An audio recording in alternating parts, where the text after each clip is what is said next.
اعوذ باللہ من الشیطان الرجیم بسم اللہ الرحمن الرحیم۔ اور آج کی طرف ہم نے ان کے بھائی ہود کو بھیجا۔ اس نے کہا اے برادران قوم، اللہ کی بندگی کرو، اس کے سوا تمہارا کوئی معبود نہیں ہے، تم نے محض جھوٹ گھڑ رکھا ہے۔ اے برادران قوم، میں اس پر تم سے کسی اجر کا طالب نہیں ہوں، میرا اجر تو اس کے ذمے ہے جس نے مجھے پیدا کیا ہے۔ کیا تم عقل سے کام نہیں لیتے؟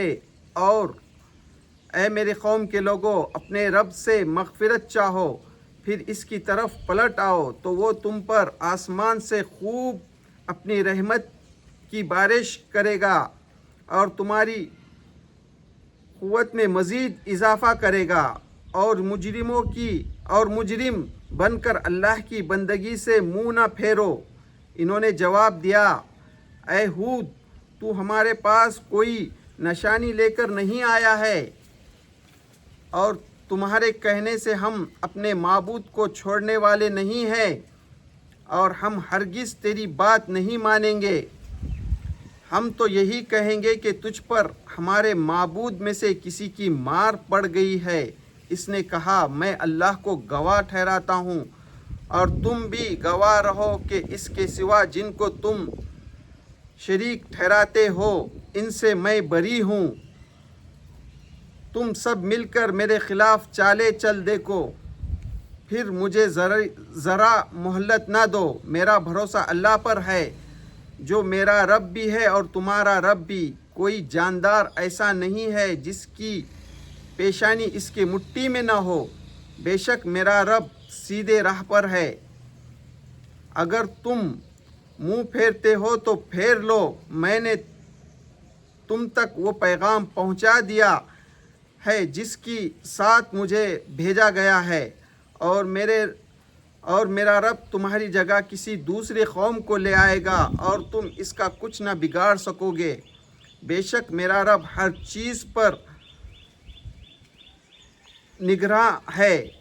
اور جب ہمارا حکم آ گیا تو ہم نے اپنی رحمت سے ہود اور اس کے اہل ایمان ساتھیوں کو نجات بخشی اور انہیں ایک سخت عذاب سے بچا لیا۔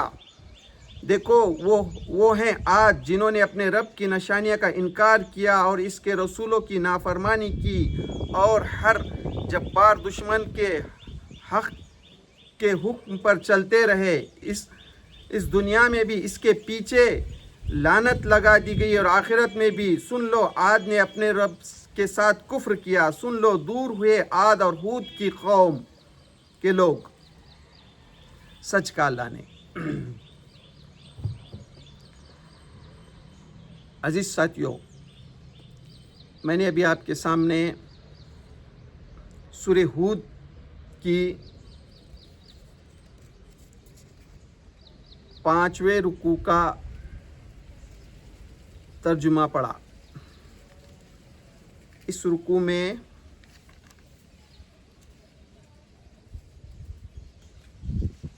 پچاس سے 60 نمبر کی آیتیں ہیں، جس کا ابھی میں نے آپ کے سامنے ترجمہ پڑھا۔ اس سے پہلے ہم اس کے 4 رکوع کا حاصل مطالعہ آپ کے سامنے رکھ چکے ہیں۔ انشاءاللہ آج ہم اس کا 5ویں رکوع کا حاصل مطالعہ آپ کے سامنے رکھنے کی کوشش کریں گے۔ سورہ ہود کو سمجھنے کے لیے جب یہ سورت نازل ہوئی اس وقت کے حالات کو ذہن میں رکھیے۔ یہ سورت مکی ہے اور مکے کے آخری دور کی سورتوں میں سے ہے، یعنی جس وقت یہ سورت نازل ہو رہی تھی اس وقت مکے میں ظلم و ستم انتہا کو تھا۔ جو لوگ بھی اللہ کے رسول صلی اللہ علیہ وسلم پر ایمان لا رہے تھے، مکے کے مشرک، وہاں کے سردار جو ایمان لا رہے تھے ان پر وہ مشرک، وہ سردار ظلم ڈھا رہے تھے۔ مکے میں رہنا مشکل ہو گیا تھا، یہاں تک کہ مسلمانوں نے حبشہ کی ہجرت کی، اور جو بھی مکے میں رہ گئے تھے ان کے پر بھی مصیبتوں کے پہاڑ توڑ رہے تھے، یہاں تک کہ اللہ کے رسول صلی اللہ علیہ وسلم پر انتہائی مشکل کا دور گزر رہا تھا۔ آپ کی کیفیت کا اندازہ اس سے لگایا جا سکتا ہے کہ ابو بکر صدیق رضی اللہ تعالیٰ عنہ نے آپ صلی اللہ علیہ وسلم کے چہرے مبارک پر غور کیا، دیکھا تو آپ کے چہرے مبارک کو دیکھ کر فرمایا کیا بات ہے۔ آپ صلی اللہ علیہ وسلم سے ابو بکر صدیق فرماتے ہیں کیا بات ہے، میں آپ کو بوڑھا دیکھ رہا ہوں، آپ بوڑھے نظر آ رہے ہیں۔ اللہ کے رسول صلی اللہ علیہ وسلم نے جواب میں ارشاد فرمایا مجھ کو سورہ ہود اور اس کے جیسی دوسرے مضامون نے بوڑھا کر دیا۔ تصور کیجئے کیا کیفیت ہوگی اللہ کے رسول صلی اللہ علیہ وسلم کی، کیونکہ اس صورت میں مکے کے عرب میں جو رسول آئے ان کے واقعات بیان کیے جا رہے ہیں، اور قوم جو ہے حق دھرمی میں یہاں تک مبتلا ہے کہ وہ اپنے باپ دادا کے دین سے ایک انچ بھی ہٹنے کو تیار نہیں ہے۔ تو پچھلی قوموں بھی کا بھی رویہ وہی تھا، تو پھر اللہ نے عذاب لایا ان پر، ان کو اس دنیا سے نیست نابود کر دیا، مٹا دیا۔ نوح علیہ السلام کی قوم عاد یعنی ہود علیہ السلام کی قوم، جس کا ذکر اب اس رکوع میں ہے، پھر قوم سمود، ابراہیم علیہ السلام کا بھی واقعہ اس میں بیان کیا گیا ہے، پھر قوم لوط۔ تو یہ قومیں جو ہیں اپنے رسولوں کو جھٹلاتے رہے تو اللہ تعالیٰ نے ان کو اس دنیا سے نیست نابود کر دیا۔ تو اللہ کے رسول صلی اللہ علیہ وسلم کو ہر وقت یہ ڈر رہتا کہ کہیں ان کا بھی وقت ختم نہ ہو جائے اور اللہ کا وہ عذاب نہ آ جائے۔ اس طرح ہر وقت جو ہے آپ کے چہرے پر ہر وقت آپ جو ہے اس غم میں مبتلا رہتے کہ یہ قوم کو اتنا سمجھانے کے باوجود قوم سمجھ نہیں رہی ہے۔ اس پس منظر کو ذہن میں رکھیے اور آج کے حالات کو بھی ذہن میں رکھیے، آج پوری دنیا کے حالات کو بھی ذہن میں رکھیے۔ اب ہم اس رکوع کے پر غور کرتے ہیں، اور عاد کی طرف ہم نے ان کے بھائی ہود کو بھیجا، یعنی عاد وہ قوم ہے، ان کے بھائی ہود علیہ السلام کو بھیجا، یعنی عاد جو تھی عرب کی مشہور قوم تھی، عرب کا بچہ جانتا تھا، عاد کے قوم سے واقف تھا، ان کے واقعات سے۔ یہ بڑی قوت والے تھے، اللہ تعالیٰ نے ان کو ایسی قوت دی تھی کہ یہ پہاڑوں کو تراش کر مکان بناتے تھے۔ ان کو اللہ تعالیٰ نے اتنی خوشحالی دی تھی، ان کی باغات ہر چیز سے اللہ تعالیٰ نے ان کو نوازا تھا، جسمانی قوت بھی دی تھی۔ یہ بڑی زبردست قوم تھی، تو عرب قوم سے اس کا تعلق تھا۔ تو اللہ تعالیٰ یہاں پر عاد کی قوم کی طرف ہم نے ہود علیہ السلام، ان کے بھائی، ان کی قوم میں سے ہی ایک فرد کو اللہ تعالیٰ نے رسول بنایا۔ کہہ رہا ہے عاد کی قوم کی طرف ہم نے ان کے بھائی ہود کو بھیجا، اس نے کہا اے برادران قوم، اللہ کی بندگی کرو، اس کے سوا تمہارا کوئی معبود نہیں ہے، تم نے محض جھوٹ گھڑ رکھا ہے۔ اللہ تعالیٰ جو ہے نے عاد قوم کی طرف ہود علیہ السلام کو بھیجا، تو ہود علیہ السلام اپنی قوم سے کہتے ہیں اے برادران قوم، اپنے قوم سے کہتے ہیں کہ اے بھائیو، اے برادران قوم، جو چیز اللہ کے رسول صلی اللہ علیہ وسلم لے کر آئے تھے، قرآن مجید کو لے کر آئے تھے اور اپنی قوم سے کہہ رہے تھے کہ اے بھائیو، اے برادران قوم، وہی پیغام جو ہے ہود علیہ السلام بھی اپنے قوم سے کہہ رہے ہیں۔ دنیا میں جب بھی بگاڑا، اللہ نے اپنے نبی کو بھیجا، رسول کو بھیجا، تو انہوں نے یہی پیغام کو ساتھ لے کر آئے اور اپنی قوم کو اسی انداز میں سمجھایا جس طرح سے ہود علیہ السلام سمجھا رہے ہیں، جس طرح سے نبی کریم صلی اللہ علیہ وسلم نے اپنی قوم کو سمجھایا۔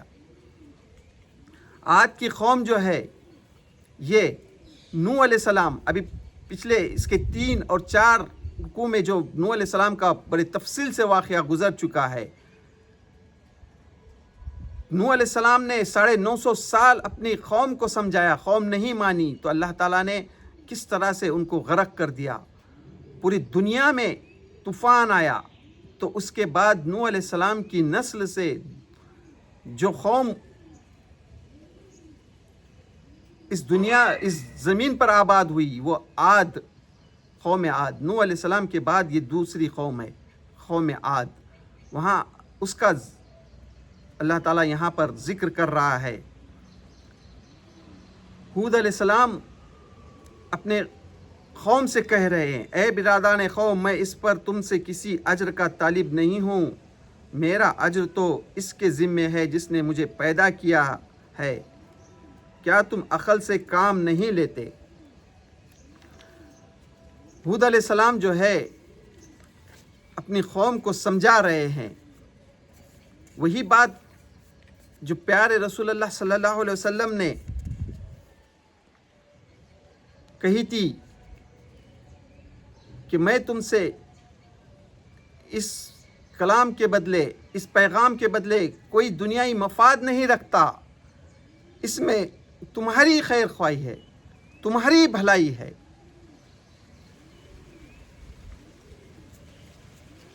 میرا اجر تو اللہ کے ذمے ہے۔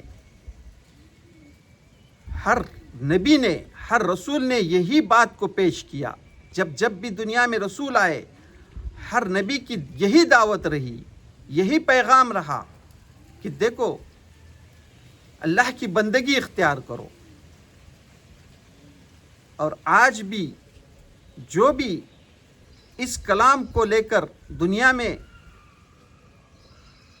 اس پیغام کو لے کر اٹھے ہیں، قرآن مجید کی دعوت کو لے کر اٹھے ہیں، ان کا بھی یہی پیغام ہے کہ دیکھو اس کام کے بدلے میں ہم کوئی دنیائی فائدہ نہیں چاہتے، ہمارا اجر تو اللہ کے ذمے ہے، صرف اور صرف رضا الہی۔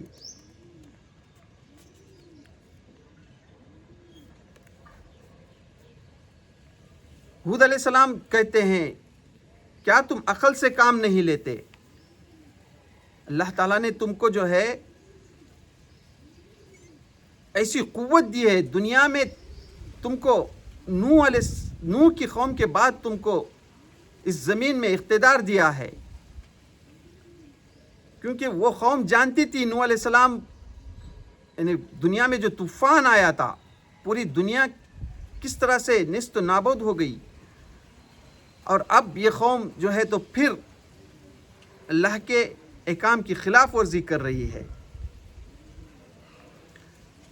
تو نوح علیہ السلام تعجب سے کہتے ہیں، کیا تم عقل سے کام نہیں لیتے؟ اس پر حیرت ظاہر کرتے ہیں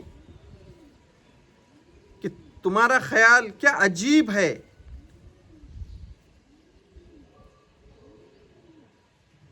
یعنی نوح علیہ السلام سے، ہود علیہ السلام سے یہ کہتے تھے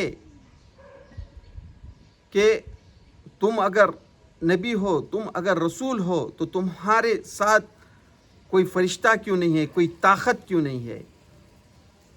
اور وہی باتیں جو نبی کریم صلی اللہ علیہ وسلم سے قوم کہتی تھی ان کی، وہی باتیں جو ہے آج کی قوم بھی کہہ رہی ہے۔ تعجب سے کہتے ہیں کہ میں رسول ہوں اور میں جو ہے دنیائی غرض اس میں میری کیا ہے، میرا کیا مفاد ہے؟ میں صرف اور صرف اللہ کا کلام تم کو پہنچا رہا ہوں۔ پھر اس کے آگے ہود علیہ السلام اپنے قوم سے کہتے ہیں، اور اے میرے قوم کے لوگوں، اپنے رب سے مغفرت چاہو۔ ہود علیہ السلام کہتے ہیں کہ اے میرے قوم کے لوگوں، تم اپنے رب سے مغفرت چاہو، پھر اس کی طرف پلٹ آؤ تو وہ تم پر آسمان سے خوب اپنی رحمت کی بارش برسائے گا اور تمہاری قوت میں مزید اضافہ کرے گا، اور مجرم بن کر اللہ کی بندگی سے منہ نہ پھیرو۔ تم اگر اللہ کی بندگی کرو گے تو اللہ تعالیٰ تم کو مزید تمہاری قوت میں اضافہ کرے گا اور تم کو مزید نعمتیں بخشے گا۔ وہی بات جو اللہ کے رسول صلی اللہ علیہ وسلم نے اپنے قوم سے کہی تھی، ہود علیہ السلام بھی وہی بات اپنے قوم سے کہہ رہے ہیں کہ تم مجرم بن کر اللہ کی بندگی سے منہ نہ پھیرو۔ انہوں نے جواب دیا۔ اب یہ قوم جو ہے تو جواب دیتی ہے، اے ہود، تو ہمارے پاس کوئی نشانی لے کر نہیں آیا۔ ہود علیہ السلام سے کہتے ہیں کہ تو ہمارے پاس کوئی نشانی کیوں نہیں لایا، اور تمہارے کہنے سے ہم اپنے معبود کو چھوڑنے والے نہیں ہیں۔ یعنی وہ جو بت پرستی میں مبتلا ہو گئی تھی وہ قوم، یعنی جس کے وجہ سے نوح علیہ السلام کی قوم پر عذاب آیا، پوری دنیا میں جو یعنی دنیا میں نوح علیہ السلام کے بعد یہ قوم آئی ہے، تو پوری اب جو ہے دنیا میں ہود علیہ السلام عاد کی قوم باقی ہے، پھر اس میں شرک میں یہ مبتلا ہوتے ہیں آہستہ آہستہ۔ تو وہ کہتے ہیں، اور تمہارے کہنے سے ہم اپنے معبودوں کو چھوڑنے والے نہیں، اور ہم ہرگز تیری بات نہیں مانیں گے، اور ہم ہرگز تیری بات نہیں مانیں گے۔ یعنی شیطان کے فریب میں یہ جو لوگ آئے ہیں، تو یہ ہر در اپنے نبی سے کہتے ہیں، اپنے رسول سے کہتے ہیں کہ ہم ہرگز تیری بات نہیں مانیں گے۔ جس طرح سے رسول اللہ صلی اللہ علیہ وسلم کو ان کی قوم کہہ رہی تھی، وہی بات یہ بھی کہہ رہے ہیں۔ ہم تو یہی کہیں گے کہ تجھ پر ہمارے معبود میں سے کسی کی مار پڑی ہے۔ ہود علیہ السلام کو کی قوم کہتی ہے کہ ہم تو یہی کہیں گے کہ تو جو بہکے بہکے باتیں کر رہا ہے، یعنی ایک اللہ کی بندگی کی جو بات کرتا ہے، تو ہمارے جو معبود، انہوں نے جو معبود گھڑ رکھے تھے، جو بھوت بنا رکھے تھے، اس میں سے کسی ایک بھوت کی تجھ پر مار پڑی ہے۔ اس طرح سے وہ ہود علیہ السلام کو کہتے ہیں۔ اس نے کہا، میں اللہ کو گواہ ٹھہراتا ہوں اور تم بھی گواہ رہو کہ اس کے سوا جن کو تم شریک ٹھہراتے ہو، ان سے میں بری ہوں۔ ہود علیہ السلام اپنی قوم سے کہتے ہیں، تم جس معبودوں کو معبود ٹھہراتے ہو، میں اس سے بری ہوں، میں اللہ کو گواہ ٹھہراتا ہوں۔ بیزاری اختیار کرتے ہیں ہود علیہ السلام اس سے۔ سو تم سب مل کر میرے خلاف چالے چل دیکھو، پھر مجھے ذرا مہلت نہ دو۔ ہود علیہ السلام جو ہے کہ دھاڑس دیکھیے، اپنی پوری قوم کو چیلنج کرتے ہیں۔ اکیلا فرد، اکیلے ہود علیہ السلام، وہ زبردست قوم سب کو چیلنج کرتے ہیں کہ میرا بھروسہ تو سو تم سب مل کر میرے خلاف چالے چل دیکھو، تم سب مل کر میرے خلاف چالے چلو۔ ہود علیہ السلام کی قوت دیکھیے، ہود علیہ السلام پورے قوم کو چیلنج کرتے ہیں۔ اکیلا فرد، اکیلے پورے قوم کو چیلنج کرتے ہیں، کھڑے ہوتے ہیں، سو تم سب مل کر میرے خلاف چالے چلو، تم سب مل کر، یعنی تمہارے سب معبود، تم سب قوم مل کر میرے خلاف چالے چل دیکھو، پھر مجھے ذرا مہلت نہ دو، پھر مجھے ذرا بھی مہلت نہ دو۔ میرا بھروسہ اللہ پر ہے جو میرا رب بھی ہے اور تمہارا رب بھی۔ ہود علیہ السلام کہتے ہیں کہ میرا بھروسہ اللہ پر ہے جو میرا بھی رب ہے اور تمہارا بھی رب ہے۔ یہ ہے ایمان۔ یہ ہر وقت جو بھی اللہ دنیا میں رسول آئے، نبی آئے، انہوں نے اپنے قوم کو آخری وقت تک سمجھایا اور پھر قوم نہیں مانی، تو یہی کہ تم سب مل کر چال چلو، میرا بھروسہ تو اللہ پر ہے۔ اور ہر زمانے میں، ہر دور میں یہی ہوتا رہا، اور آج بھی جو بھی اللہ کے دین کو لے کر اٹھتے ہیں، اس قرآن مجید کی دعوت کو لے کر اٹھتے ہیں، ان کا بھی یہی ایمان ہے کہ تم سب مل کر چالے چلو، ہمارا بھروسہ تو اللہ پر ہے۔ کوئی جاندار ایسا نہیں ہے جس کی پیشانی اس کے مٹی میں نہ ہو، بے شک میرا رب سیدھے راہ پر ہے۔ ہود علیہ السلام اپنی قوم سے کہتے ہیں کہ دنیا کا کوئی جاندار ایسا نہیں ہے جس کی پیشانی اللہ کے مٹھی میں نہ ہو۔ یہ پختہ ایمان، یہ یقین ہود علیہ السلام کا، اور ہر ایمان والے کا یہی یقین ہونا چاہیے کہ دنیا میں جتنے چرین پرین، جتنے جاندار ہیں، سب کی پیشانی اللہ کے مٹھی میں ہے۔ سب دنیا کے کائنات میں جتنے مخلوق ہیں، سب کی پیشانی اللہ کے مٹھی میں ہے۔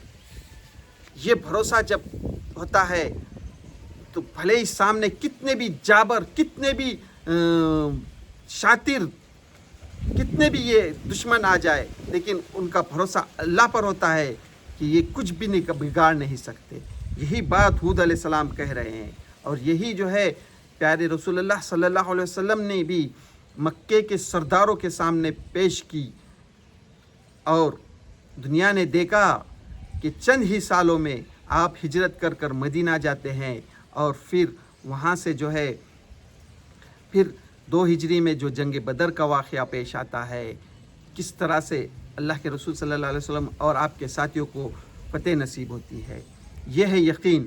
تو یہی کوئی جاندار ایسا نہیں ہے جس کی پیشانی اس کے مٹھی میں نہ ہو، بے شک میرا رب سیدھی راہ پر ہے۔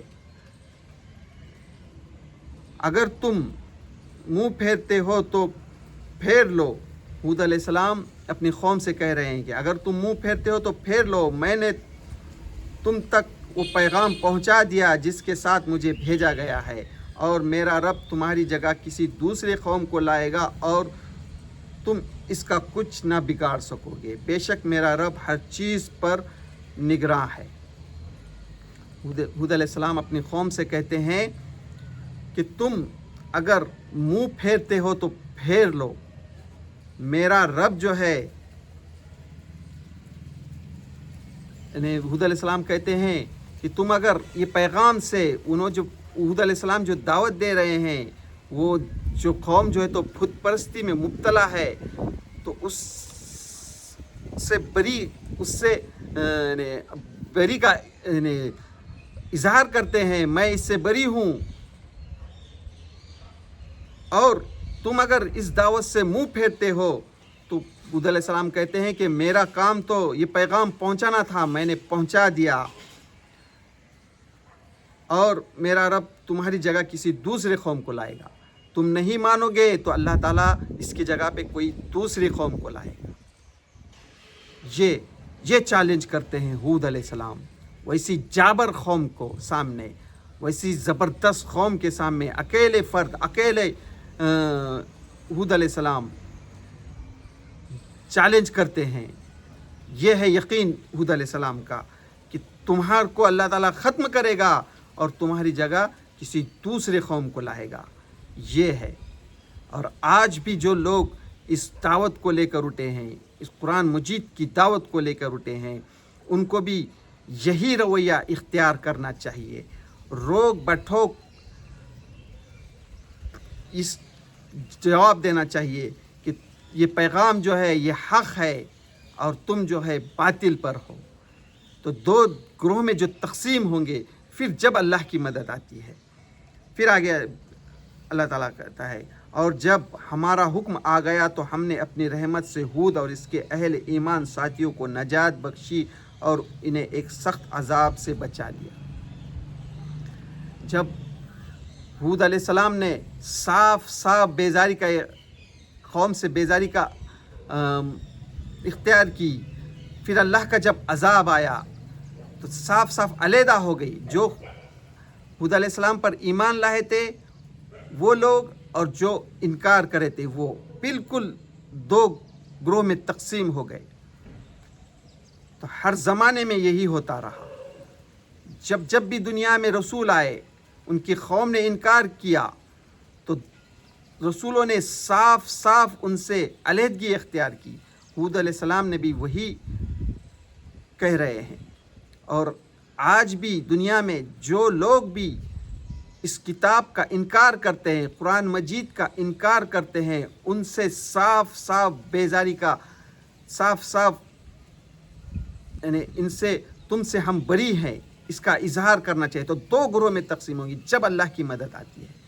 صاف صاف کہہ دینا چاہیے، کیونکہ اللہ کی مدد تبھی آتی ہے جب